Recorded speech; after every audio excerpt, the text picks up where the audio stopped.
రాష్ట్ర వ్యాప్తంగా ఎన్నికల వాతావరణం హీటెక్కుతుంది. ఈ నేపథ్యంలో ప్రభుత్వ పెన్షన్లు నిలిచిపోవడంపై అధికార ప్రతిపక్షాల మధ్య ప్రతి విమర్శలు రేకెత్తుతున్నాయి. దీనికి టీడీపీ కారణమంటూ అధికార వైసీపీ ఆరోపణలకు ధీటుగా ప్రతిపక్ష పార్టీలు సమాధానమిస్తుంది. దీనిపై మరింత సమాచారం విశాఖ ఉత్తర నియోజకవర్గం ఉమ్మడి అభ్యర్థి విష్ణుకుమార్ రాజుతో మా ప్రతినిధి శ్రీరామ్ ఫేస్ టు ఫేస్. రాష్ట్రంలో ఎన్నికల వాతావరణం రోజురోజుకి వేడెక్కుతుంది. మరోవైపు స్థానాలు కన్ఫామ్ అయిన అభ్యర్థులు తమ నియోజకవర్గాల్లో ప్రచారంలో దూసుకుపోతున్నారు. విశాఖ ఉత్తర నియోజకవర్గానికి సంబంధించి ఉమ్మడి అభ్యర్థి విష్ణుకుమార్ రాజు ఇప్పటికే ప్రచారంలో దూసుకుపోతున్న పరిస్థితులు అయితే నియోజకవర్గంలో ఉన్నాయి. ప్రస్తుతం ఇక్కడ పరిస్థితి ఎలా ఉంది, అలాగే ఇటీవలనే వాలంటీర్లకు సంబంధించిన హడావుడి రాజకీయ ఆరోపణలు ప్రత్యారోపణలపైన ఆయన అడిగి తెలుసుకునే ప్రయత్నం చేద్దాం. సార్ నమస్తే. సార్ ఈ నియోజకవర్గంలో ఉమ్మడి అభ్యర్థిగా మీరు ఇప్పటికే నియోజకవర్గం మొత్తం కూడా తిరుగుతున్న పరిస్థితి, ప్రజల నుంచి స్పందన ఎలా కనిపిస్తుంది సార్? నేను ఇదివరకు పొత్తు లేకముందు కూడా నేను నియోజకవర్గంలో తిరగటం జరిగేది. ఎందుకంటే నేను ఇదివరకు 2014 నుంచి 19 వరకు నార్త్ నియోజకవర్గంలో ఎమ్మెల్యే కింద పనిచేసిన సందర్భంలో చాలామంది ఇక్కడ నార్త్ నియోజకవర్గంలో ఉన్న ప్రజలందరితో కూడా మంచి సత్సంబంధాలు ఉన్నాయి. తర్వాత నేను 2019లో ఎలక్షన్స్లో నేను ఓడిపోవటం జరిగింది. ఇప్పుడు పొత్తుకి ముందు మేము తిరిగినప్పుడు ప్రజల దగ్గర నుంచి కూడా బాగానే స్పందన వచ్చేది. ఇప్పుడు పొత్తి అయిపోయిన తర్వాత కూడా మేము తిరగటము అంటే ప్రజల దగ్గరికి వెళ్ళినప్పుడు అద్భుతమైన స్పందన, అంటే డిఫరెన్స్, నార్మల్ స్పందన, అద్భుతమైన స్పందన, అంత డిఫరెన్స్ కనపడుతుంది.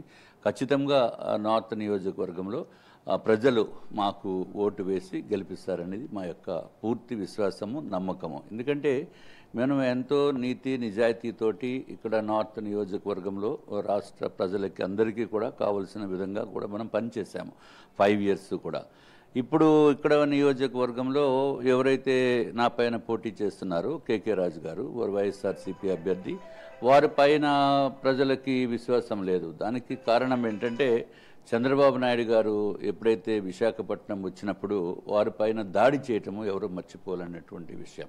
కోడిగుడ్లు విసిరి, తర్వాత టమోటాలు విసిరి, చెప్పులు విసిరి, వాటర్ బాటిల్స్ విసిరి, ఇంకా నానా మాటలు అనిపించి కావాలని మానసికంగా ఎంతో ఇబ్బంది పెట్టి 14 సంవత్సరాల ముఖ్యమంత్రిగా పనిచేసిన పెద్ద ఆయన విశాఖపట్నం ఎయిర్పోర్ట్ నుంచి బయటికి రాకుండా అడ్డుకోవడం అంటే ఇది నిరసన కార్యక్రమం కాదు, ఇది గుండాయిజం. ఈయన చేసే ఈ దారుణాలతోటి ఎప్పుడూ లేనటువంటి విధంగా రాజకీయాలని అడ్డు పెట్టుకుని ఈ విధంగా చేయటము, జగన్ గారి మెప్పు గురించి ఇక్కడ రౌడీజం చేయటంలో నెంబర్ 1 స్థాయికి మించిపోయిన విషయము అందరికీ తెలుసు.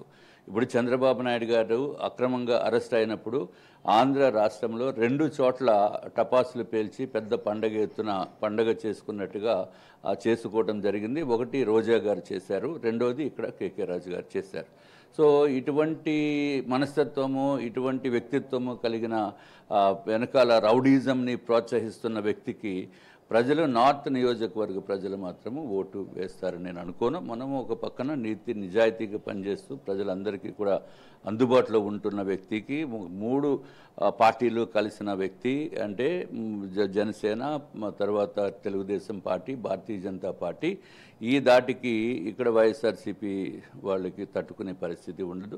తప్పనిసరిగా జగన్మోహన్ రెడ్డి గారు ఇంటికి వెళ్ళిపోవటం అనేది ఖాయం. సార్, ఈ వృద్ధాప్య పింఛన్ల వ్యవహారానికి సంబంధించి రాజకీయ దుమారం రేగుతుంది. దీనికి సంబంధించి మీరేం చెప్పదలుచుకున్నారు? అంటే వైసీపీ వాళ్ళు అంటాం ఏంటంటే టీడీపీ వాళ్ళు కంప్లైంట్ చేయటం వల్లనే వాలంటీర్లను పక్కన పెట్టాం, కాబట్టి వృద్ధాప్య పెన్షన్లు ఈసారి 1వ తారీఖు ఇవ్వలేకపోయాము, దీనికి కారణం టీడీపీ వాళ్ళే అని అంటున్నారు. నిజంగా పరిస్థితుందా? లేదండి, అదంతా బోగస్. ఇప్పుడు ఎవరో గ్రామ వాలంటీర్స్ని పక్కన పెట్టడానికి కారణము సెంట్రల్ ఎలక్షన్ కమిషన్ వాళ్ళు ఇచ్చిన ఆర్డర్స్ ప్రకారం చేశారు. ఆ ఎలక్షన్ కమిషనర్ గారు కూడా ఆర్డర్స్లో ఏమని చెప్పారు, క్లియర్గా కోర్టు ఉత్తర్వులని దృష్ట్యా కూడా చేయటం జరిగింది. అంతేగాని ఈ విధమైన చీప్ ట్రిక్స్ ప్లే చేసి వాళ్ళ దగ్గర ఏదో సింపతియో సానుభూతో తీసుకుందామనుకుని చేసే కార్యక్రమము పబ్లిక్ ఎవరు నమ్మరు, బట్ నమ్మించే ప్రయత్నం చేస్తారు. బట్ అది అందరికీ తెలిసిన విషయము. ఇది గ్రామ వాలంటీర్స్ అంతా వాళ్ళు మనుషులు, వైఎస్ఆర్సీపీ మాకు ప్రచారకర్తలు, మా మనుషులనే వేసాము, 95% మా వాళ్ళే అని చెప్పి ఇదివరకు చాలామంది వైఎస్ఆర్సీపీ నాయకులు మాట్లాడిన మాట వాస్తవము. కానీ ఈ పెన్షన్ల విషయానికి మాత్రం దానికి ఏ విధమైన సంబంధం లేదు. తెలుగుదేశం పార్టీకి కానీ ఇతర మిత్రపక్షాలుగా మేము ఉన్న భారతీయ జనతా పార్టీ కానీ జనసేన కానీ ఏ విధమైన సంబంధం లేదు. ఇది డైరెక్ట్గా ఎలక్షన్ కమిషన్ ఇచ్చినాయి. రేపు నుంచి వీళ్ళు ఏమంటారంటే ఇదిగో మాకు అంబేద్కర్ గారి విగ్రహమో లేకపోతే ఎన్టీఆర్ గారి విగ్రహమో లేకపోతే వైఎస్ఆర్ రాజశేఖర రెడ్డి గారి విగ్రహాన్ని కూడా వీళ్ళు మొత్తం మూసేశారు, గుడ్డలతోటి కప్పేశారు అని చెప్పినా ఆశ్చర్యపడవలసిన అవసరం లేదు. ఎందుకంటే ఎలక్షన్ కోడ్ నిబంధనల ప్రకారం ఎలక్షన్ కమిషన్ ఆఫ్ ఇండియా ఇచ్చిన ఆదేశాల ప్రకారం చేస్తారు. సో దాన్ని కూడా రేపొద్దుట తెలుగుదేశం పార్టీయే చేయించింది అని అంటే ఎట్లా ఉంటుంది? అది ఎంత పచ్చి మోసపూరితమైన ప్రచారం చేస్తున్నారు వైఎస్ఆర్సీపీ పార్టీ. ఇది మొత్తానికి కూడా బీజేపీ పరంగా తాను నియోజకవర్గంలో తిరుగుతున్నప్పుడు స్పందన చాలా బాగుందని, అలాగే కూటమిగా అయిన తర్వాత ప్రజల నుంచి ఇంకా అనూహ్యమైన స్పందన వస్తుందని విష్ణుకుమార్ రాజు గారు అంటున్నారు. అలాగే ఈ పెన్షన్ల పంపిణీకి సంబంధించి కూడా ఏ పార్టీతో సంబంధం లేదని ఎలక్షన్ కమిషన్ ఆదేశాల ప్రకారమే నడుచుకుంటున్నారని చెప్తున్నారు. కెమెరామెన్ సత్యప్రసాద్తో శ్రీరామ్ రాజ్, న్యూస్, విశాఖపట్నం.